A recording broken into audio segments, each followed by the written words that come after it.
Hello guys, nandito na naman tayo at syempre good morning muna dyan at good evening rito.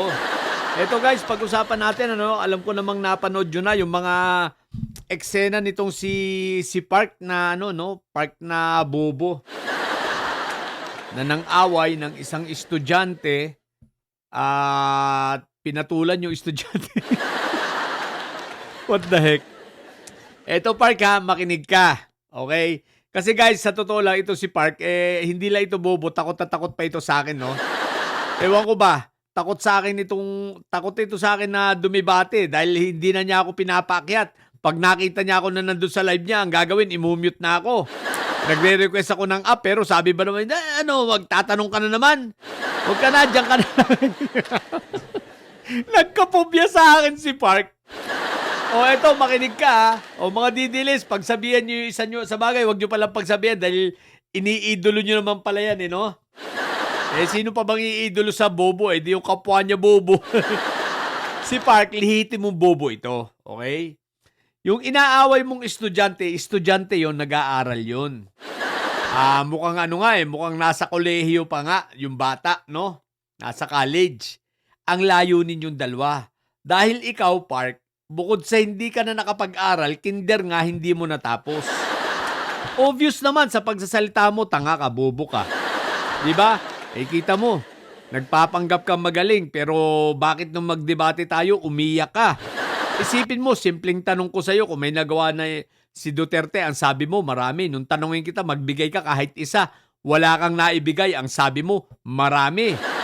Humanap ka pa ng rescue at dalawa na kayong tanga nung nag-rescue sa'yo doon sa debate natin. Diba? Anyway inakyat ko lang kayo kasi nagyayabang ka, ang sabi mo, kahit sinong Alfred yan. Ano nangyari? Di ba napahiya ka? At nagmukha kang tanga, wala kang pinagkaiba na doon sa ibang mga didilis vlogger sa kagaya ni Rastaman. Nasabi ba naman ang infrastructure project daw ni Fentaboy mismong ang build.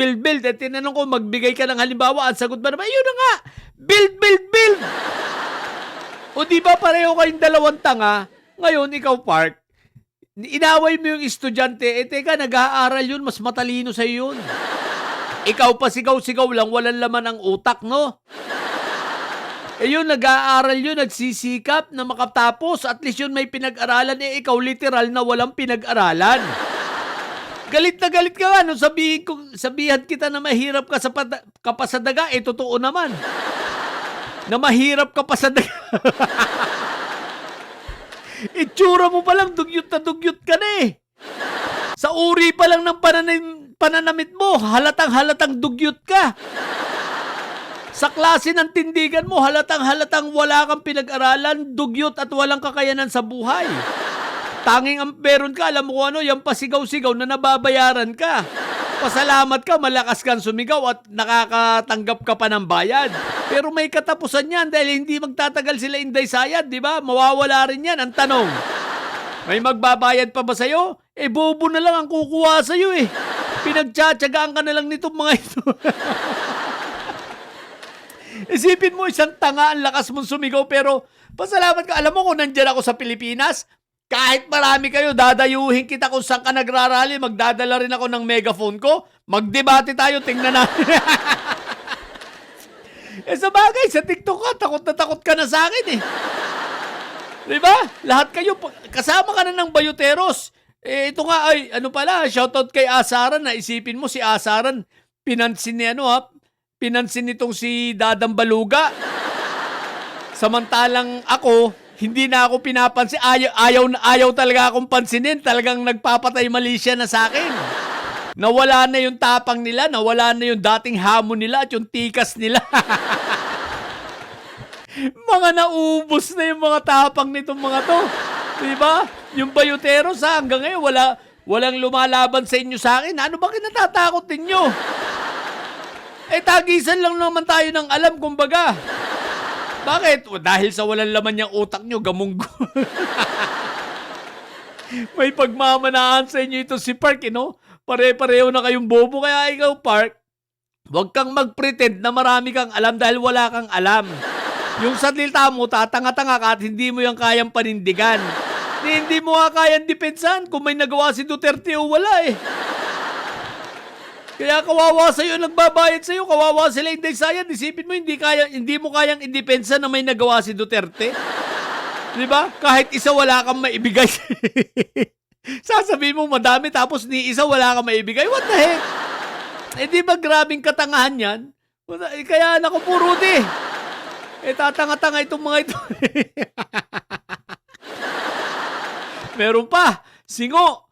Binabayaran daw siya ng 150,000. Ano lang daw, mag-ano lang daw siya. Anong tawag nito? Murahin lang daw niya si Inday Sayad. Kung di ka pala naman bobo, kukuha na rin ang magbumura kay Inday Sayad, yung ngungu pa. Anong sasabihin mo? Munang ina mo, inanyaya. Tang ina ka, di yan nakakaintindi lang sa'yo, kapwa mo ngungu, bobo. Kukuha lang na magmumura kay Inday Sayad, yung katulad mo pa. At halagang 150K pa. Ang lakas ng tama ni no? Ni Ngongo, feeling sikat na sikat eh. Kayong mga bayuteros, kayong mga inayupa kayo, hamunin nyo na ako ng debate, mga bobo.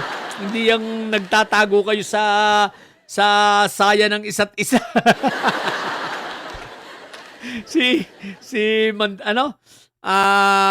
Ito sige, si Dadang Baluga, ang bago ng pangalan nito eh, ano ito? Nakalimutan ko tuloy yung tawag ko sa kanya yung nakaraan. Si Madadang Baluga. Okay. Yan si Dada, yan ay madadalang yan, si Madadang Baluga, no? So, wala, mga wagdo ang mga yan, no? Ha, Park ha? Huwag kang tatanga-tanga, kung matapang ka talaga, sige nga. Debatehin mo nga ulit ako. Kung kaya mo, sige nga. Sasabihin ni Park, pwede next, iba naman. Sobrang takot. Ang bayuteros takot sa akin. Itong mga vlogger ng didilis takot sa akin. Ito takot din sa akin si Park. Ano na nangyari sa inyo? Puro wagdo kayo. Ang tapang nyo lang sa kalsadang pahiyaw-hiyaw kasi walang dumidebate sa inyo, pero sa akin takot kayo. Naghihintay pa ako hanggang ngayon nang maghahamon na naalala ko nung mga nakaraan, kasagsagan ng mga, pati itong mga INC na naghamon sa akin walang sumipot. Puro na wagdo pati mismo yung broadcaster ng INC. Hindi rin lumaban pero ngayon, mukhang lumipas na yun kaya naghihintay ako dito kila Bayuteros, tsaka ito si Park So, hintay natin. Kaya Park, huwag kang tatanga-tanga. Yung bata, yung estudyanteng sisigawan ninyo, mas matino sa inyo yun. Bakit? Yun ay may mas kinabukasan. At yun ay nag-aaral.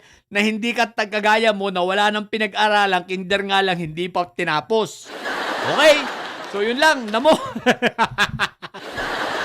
Sa mga bobong didilis at may sayad na kagaya nito ni Park, kagaya nito ni Ngongo, ni ni Nyernyak nanyo. Manatili kayo mga teka pala. Ang tatay nyo ay preso, ang BP nyo ay bobo. Manatili kayo mga bobo at may sayad sa patang may sayad. Laging high blood. Bye!